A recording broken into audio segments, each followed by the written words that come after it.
Pretože moje pero nemalo doteraz nejakého mecenáša, lež skôr mnohých prenasledovateľov, tebe, slávny slovenský národ, toto moje dielo ponížene dávam, darúvam, zasvecujem a venujem. Pamätaj, že celému ľudskému pokoleniu je vrodený ten pud, že vždy ochraňuje a obraňuje svoj rod.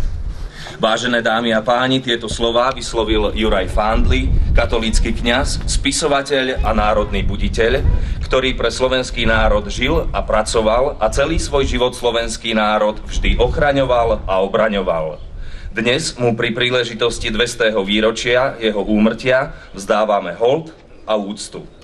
Dovolte mi, aby som vás privítal na pietnej spomienke venovanej tomuto významnému národovcovi v mieste jeho pôsobenia v Naháči, v Trnavskom samosprávnom kraji. Juraj Fandli sa narodil v chudobnej remeselno-roľníckej rodine. Teológiu vyštudoval v Budíne a Trnave a v roku 1776 bol vysvetený za katolíckeho kňaza. Pôsobil ako kaplán v Seredi a od roku 1780 v Naháči, kde prežil celý svoj aktívny život. Tu naplno rozvinul všetky svoje činnosti ako spisovateľ, kňaz a ľudomil. Už počas štúdií sa dostal do kontaktu s bernolákovskou mládežou, študujúcou na generálnom seminári v Bratislave a prijal nový bernolákovský spisovný jazyk.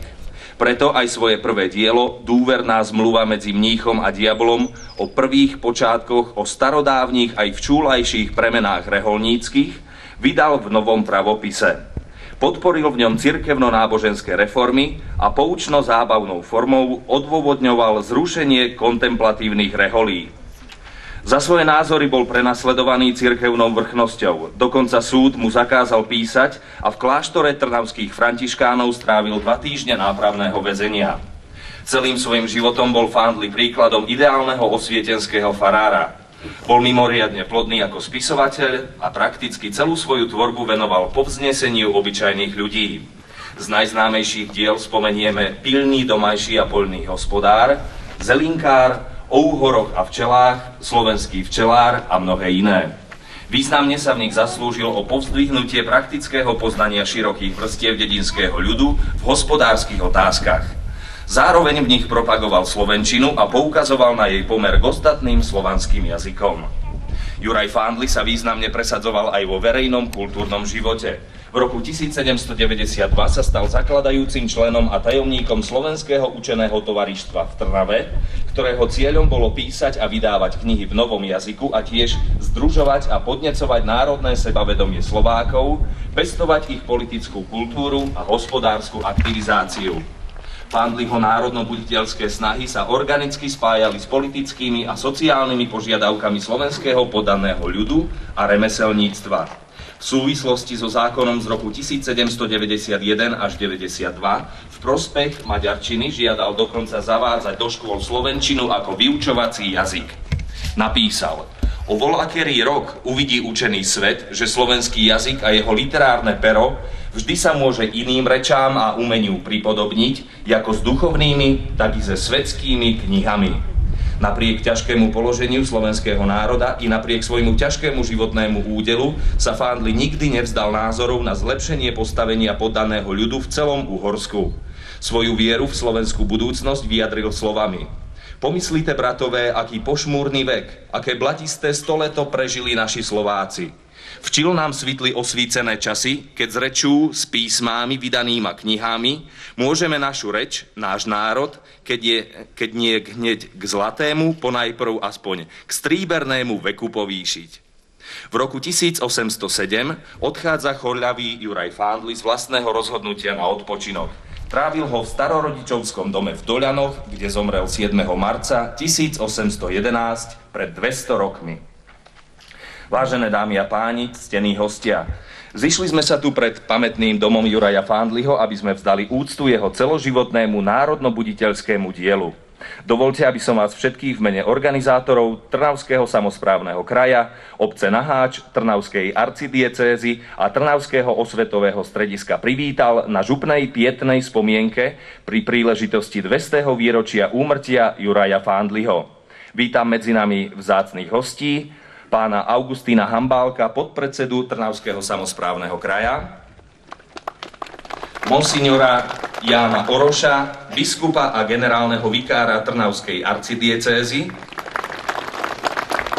pána Vladimíra Budka, primátora mesta Trnava a poslanca Trnavského samosprávneho kraja, pani Evu Zadkovú, pána Bohuslava Chmelíka a Štefana Krištofíka, pána Ivana Borovského, poslancov Trnavského samosprávneho kraja.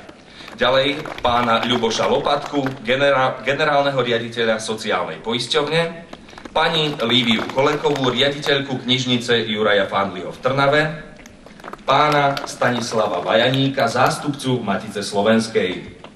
Napokon vítam aj starostov okolitých obcí, poslancov miestneho zastupiteľstva, pani Emerenciu Nádasku, starostku obce Naháč, ako i vás všetkých na domácej pôde. Poprosím o príhovor pani Nádasku, starostku obce Naháč.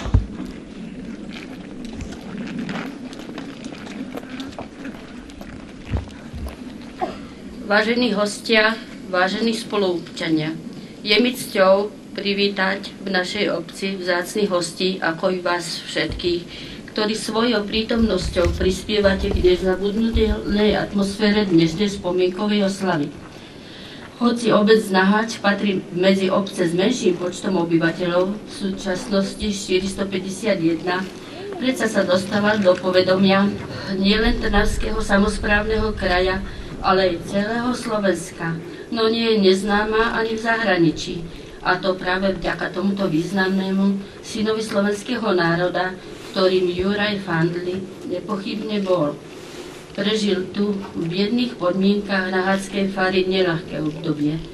Veď i časť jeho lamentácie pred krížom: O Naháč, Naháč, mne nežičlivý Naháč, hviezdy a božstvá, ocente moje zásluhy, pre toľké námahy vy ma povýšte. Svedčí o tom, aká bola jeho práca nedocenená, ako veľmi túžil po pochopení. Až v neskoršom období sa mu dostalo náležitého uznania. Úctu a hold mu preukazuje široká verejnosť, o čom svedčia tisíce podpisov v pamätnej knihe o návšteve pamätného domu Juraja Fandliho. Nech jeho dielo a jeho odkaz pretrvá a je vzorom pre nás a pre ďalšie generácie. Ďakujem. O slávnostný príhovor poprosím pána Augustína Hambálka, podpredsedu Trnavského samosprávneho kraja. Vážená pani starostka, vážení predstavitelia kultúrneho, spoločenského a politického života, vzácni hostia, milí spoluobčania. Dovolte mi na úvod pozdraviť vás všetkých na tejto pietnej spomienkovej akcii a pozdraviť vás aj v mene predsedu Trnavského samosprávneho kraja Tibora Mikuša. Jedným zo symbolov minulosti i súčasnosti je nepochybne všestranne založená osobnosť Juraja Fandliho. Povolaním bol kňazom, spisovateľom, entomológom, ale predovšetkým to bol človek s veľkým Č, s veľkým srdcom a osvietenskými ideami. Svojím životným príkladom nás núti zamýšľať sa najmä nad duchovnou hodnotou tohto sveta. V tomto roku si pripomíname 200 výročie úmrtia Juraja Fandliho. Teší ma, že Trnavský samosprávny kraj nezabúda na velikánov našej minulosti a v spolupráci s obcou Naháč, Trnavskou arcidiecézou a Trnavským osvetovým strediskom zorganizoval túto pietnú spomienku, ktorej cieľom je poukázať na mimoriadny prínos Juraja Fandliho pre slovenský ľud. Čestnosť, vernosť a láska k národu, z ktorého Juraj Fandli vzišiel, v spojení s mimoriadnym talentom, sa stali hlavným predpokladom vzniku jeho osvetových diel, ktoré mali nielen buditeľský, ale aj ľudovo-výchovný charakter. Asi nikdy nebudeme schopní oceniť nadanie a intelektuálne nasadenie generácie, do ktorej patril a ktorá sa presadila v ťažkom a náročnom prostredí. Keď by sme aj my dnes mali toľko lásky a úcty k našej národnej domovine, ako tento nezištný vlastenec. Juraj Fandli si zaslúži môj a náš rešpekt a myslím si, že aj rešpekt všetkých a som veľmi rád, že som dostal príležitosť zúčastniť sa na tomto podujatí. Trnavský samosprávny kraj i touto cestou prispieva k tomu, aby sa nezabudlo na jedného z najvýznamnejších národných buditeľov a obrodencov, ktorí sú spätí s našim regiónom. Som presvedčený, že organizovaním obdobných akcií vzbudíme záujem u širšej verejnosti o činy a hrdinstva ľudí, ktorí celoživotným poslaním bolo prehlbovanie vzťahu a úcty k tradíciám, ako aj formovanie národného povedomia a pestovanie vlastenectva. To, čo nášmu Slovensku Jurajovi Fándlim bolo dané, to príjmime s vďakou a zamyslíme sa nad tým, ako by sme sa poučili na tomto neobyčajnom vzore a rozvinuli do plnosti jeho duchovný a výchovný odkaz.